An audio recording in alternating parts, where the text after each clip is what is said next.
Un cordial saludo para todos. Mi nombre es Alejandra Organista Sánchez.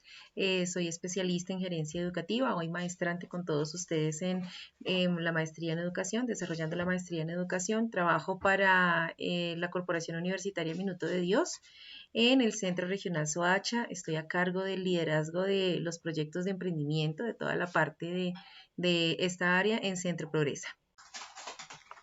Bueno, hoy vengo a hablarles a ustedes sobre el aprendizaje y sus bases biológicas, acompañándolos aquí de una fotografía propia de mi hijo, donde lo tomé haciendo diferentes actividades y relacionándolo con el proceso de enseñanza-aprendizaje y la relación con las bases biológicas.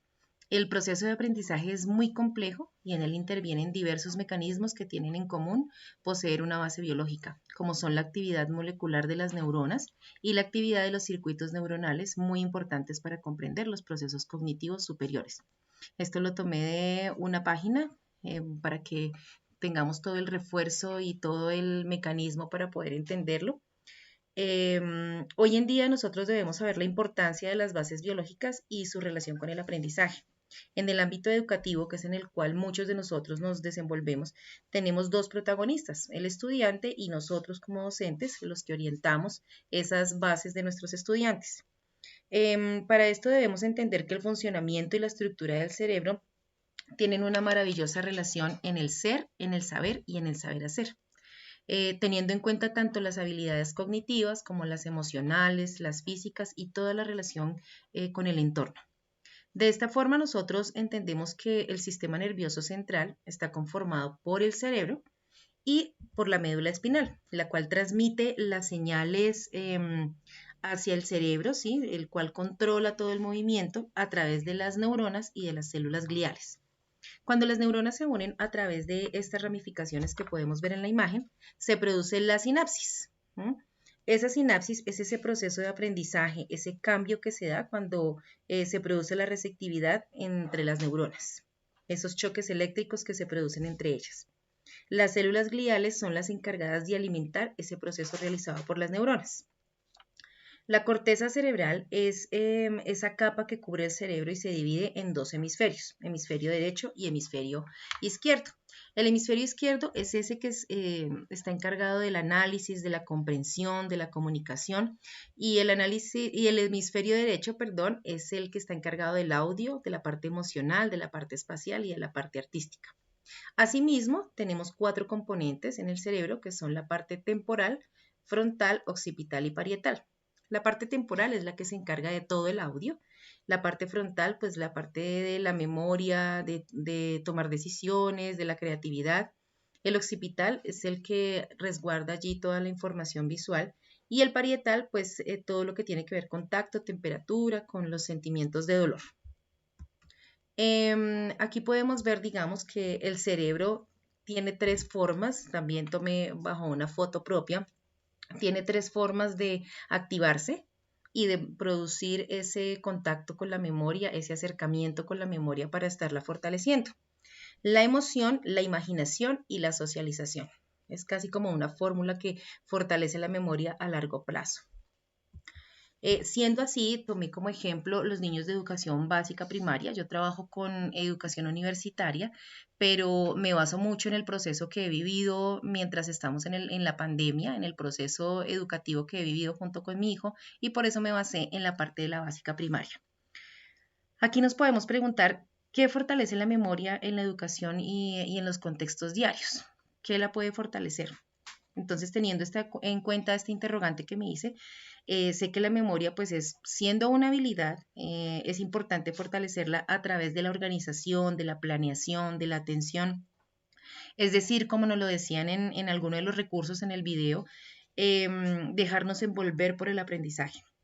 En los niños se debe estimular a través de toda la motivación, de toda la emoción, de toda la creatividad, producir en ellos diferentes bases que van a estar ligadas en todo su proceso, no solo de aprendizaje, sino de proyecto de vida.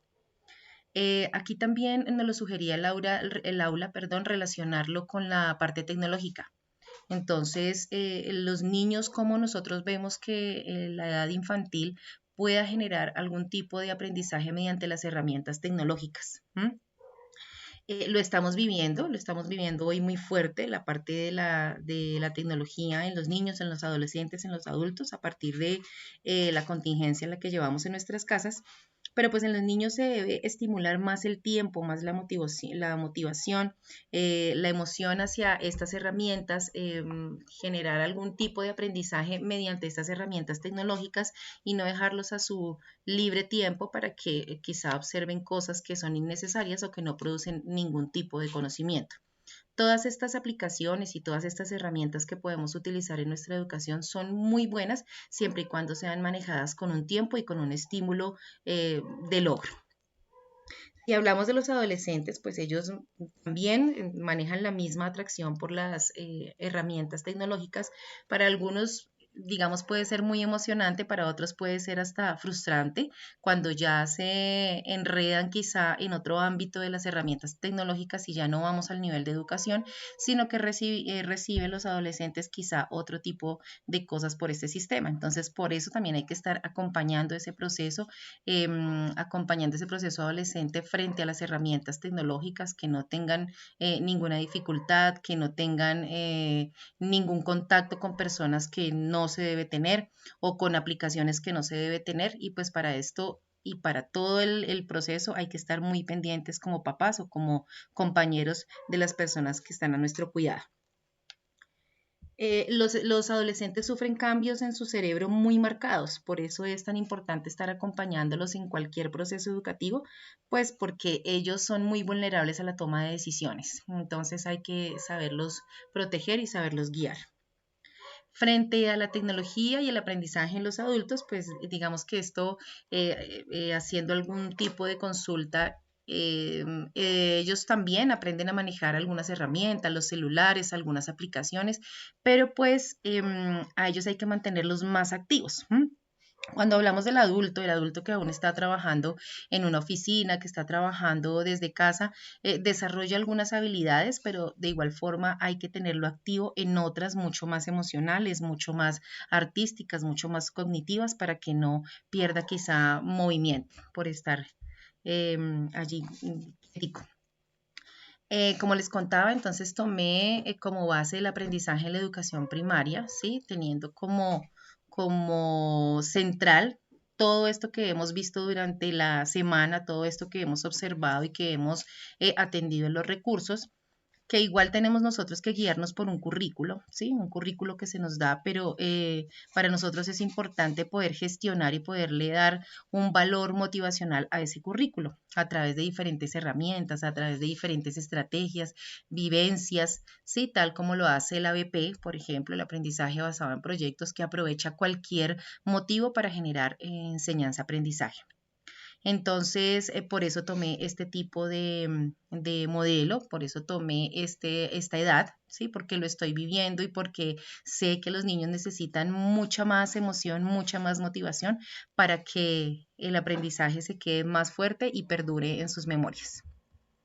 Muchísimas gracias por su atención. Espero que les haya gustado mi video y nos encontraremos en una próxima oportunidad. Mil gracias.